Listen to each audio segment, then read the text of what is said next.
Chers auditeurs, bonjour. En dressant un bilan personnel de la gestion de la crise du Covid-19 par nos dirigeants actuels, je me suis rappelé les propos de Frédérique Dumas, l'une des premières députées LREM à avoir quitté en 2018 la majorité présidentielle. Elle établissait à l'époque, dans le cadre de la gestion de l'affaire Benalla, un parallèle saisissant avec l'affaire du Titanic. Parallèle qu'elle a eu depuis l'occasion d'expliciter. Certes, on admettra qu'une métaphore n'est bien souvent qu'un raccourci déformant d'une réalité plus complexe. Mais le parallèle est tout de même saisissant. On s'arrêtera au rappel des deux événements et de ce qui les sous-tend, un même déni de réalité. Deux événements, le naufrage du Titanic, la pandémie du coronavirus d'une ampleur exceptionnelle, toutes choses étant égales par ailleurs. Le navire le plus grand, le plus rapide, le plus luxueux, le plus sûr au monde, qui sombre corps et âme dans l'Atlantique Nord, dans la nuit du 14 au 15 avril 1912. Le Covid-19, une pandémie d'une violence inouïe par ses répercussions sanitaires, économiques et sociales en 2020. Un même déni de réalité qui entraîne au fond un aveuglement fatal. À bord du Titanic ont pris place le capitaine Edward Smith, une figure qui ne manque pas d'évoquer celle d'Édouard Philippe, le propriétaire de la White Star Line, Bruce Ismay, une personnalité qui n'est pas sans rappeler Emmanuel Macron, et beaucoup de personnalités célèbres du monde des affaires et du showbiz, John Jacob, Astor, George Widener, Charles Hayes, Arthur Ryerson, etc. Il s'agit dans le cas du Titanic, dont c'est la traversée inaugurale, d'aller plus vite et plus loin, des propos souvent tenus par notre président pour qualifier son esprit de réforme. Au fond, ce déni de réalité finit par nier la réalité dans son ensemble. Quelques faits pour nous rappeler le parallèle que l'on peut établir entre ces deux tragédies. Une même faiblesse à s'enfermer dans de fausses certitudes. Le Titanic ne peut pas couler car il est insubmersible, tout comme l'hôpital français ne peut pas être submergé car nous avons l'un des meilleurs systèmes de santé en Europe. Combien de fois l'a-t-on entendu?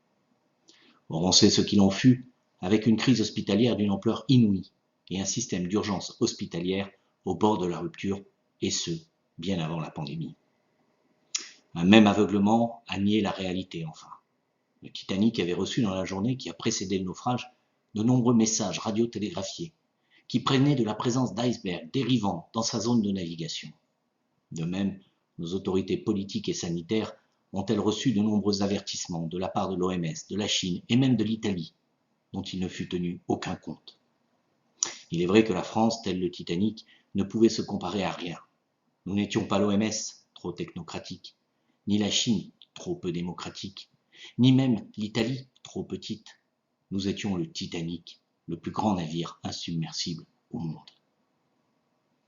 Lorsque les faits se sont imposés, la même obstination enfin a occulté les faits eux-mêmes, tout au moins leurs conséquences prévisibles, y compris les moyens même insuffisants pour y faire face.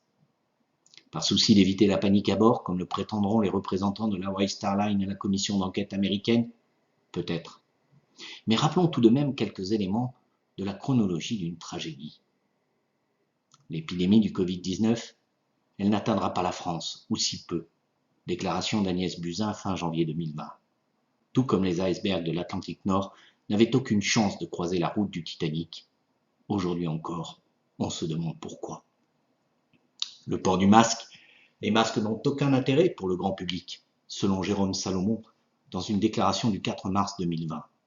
Et d'ailleurs, moi, je n'en ai pas, et je ne sais pas les mettre, nous déclarera même la porte-parole du gouvernement, Sibeth Ndiaye, le 20 mars 2020. Tout comme les gilets et les canots de sauvetage, trop peu nombreux à bord du Titanic, mais jugés inutiles, puisqu'on vous l'a déjà dit, le Titanic est insubmersible.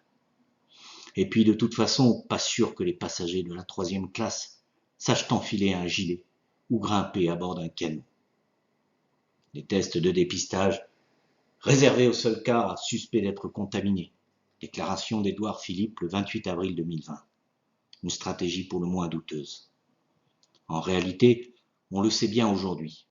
Cette affirmation ou ces affirmations de principe étaient davantage destinées à masquer, sans jeu de mots, le trop faible nombre de tests, de masques disponibles. On lui préférera ici le geste chevaleresque et so british des passagers du Titanic, laissant les quelques places de canot disponibles aux femmes et aux enfants d'abord.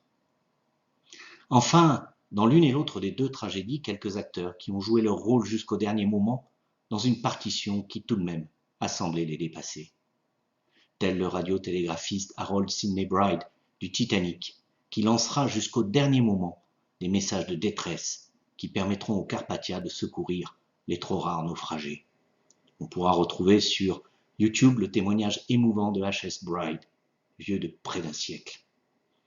On ne peut que faire le parallèle avec l'avertissement lancé par Martin Hirsch, le responsable de l'AP-HP, qui lance le 25 mars 2020 plus qu'un appel à l'aide. On pourrait multiplier à l'infini le parallèle métaphorique. Les deux commissions d'enquête sur la tragédie du Titanic, la commission sénatoriale américaine et la commission britannique, se sont très vite attirés les foudres de la presse en raison du caractère inexpérimenté des enquêteurs, des interférences politiques dans l'enquête et des controverses nombreuses. En sera-t-il de même demain, pour celles qui ne manqueront pas d'enquêter sur la gestion de la crise du Covid-19 en France? Peut-être. Il est temps d'arrêter pour moi le visionnage du film Le Titanic de James Cameron. Tiens, je viens de me rappeler que Frédérique Dumas est une ancienne productrice de cinéma. Sûrement pas un hasard si cette métaphore audacieuse est précisément celle qu'elle avait choisi de mettre en avant pour justifier d'avoir quitté le navire avant qu'il ne coule. Elle citait aussi le film Matrix, pour des raisons différentes, mais c'est une autre histoire. Je vous en reparlerai bientôt. Je vous remercie et je vous dis à bientôt.